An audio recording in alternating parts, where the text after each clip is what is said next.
Shubor nakaslem jong unongsan hima.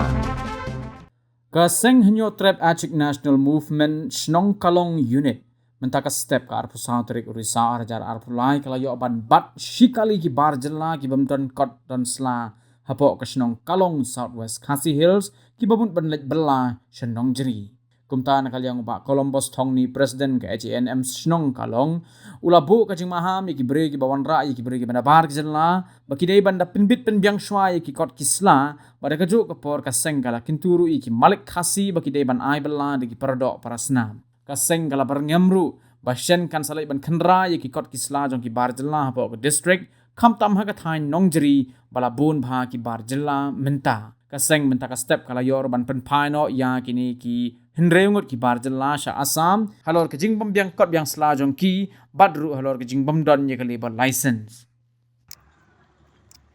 kadai na kadau bo phi kit phi prakasai lem nai phi chek lem rai da ba le chek lem ni nai jugin kadai rai da banwan nai आप लोग कब निकला असम में कब निकला असम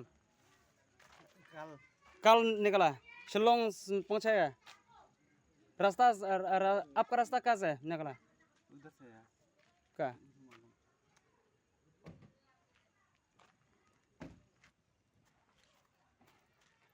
दिखा बच्ची असम तले इजू की बनना ना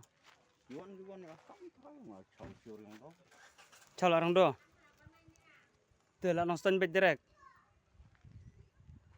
Tu up kam bed pibu. Sila dah liberalisation raja ci. Hey, pai kali pai. Pai nak what? Pai nak.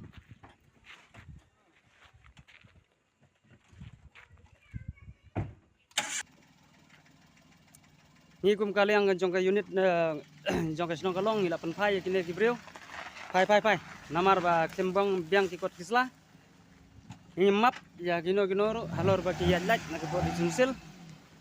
Na kata kadau ba nga kum present jong ka unit 8 pai ki. Ba klem ki kot kisla. Te nadu nang nei sakmat bang endang lap ya kini kibreu. Indang le kot kum ki an.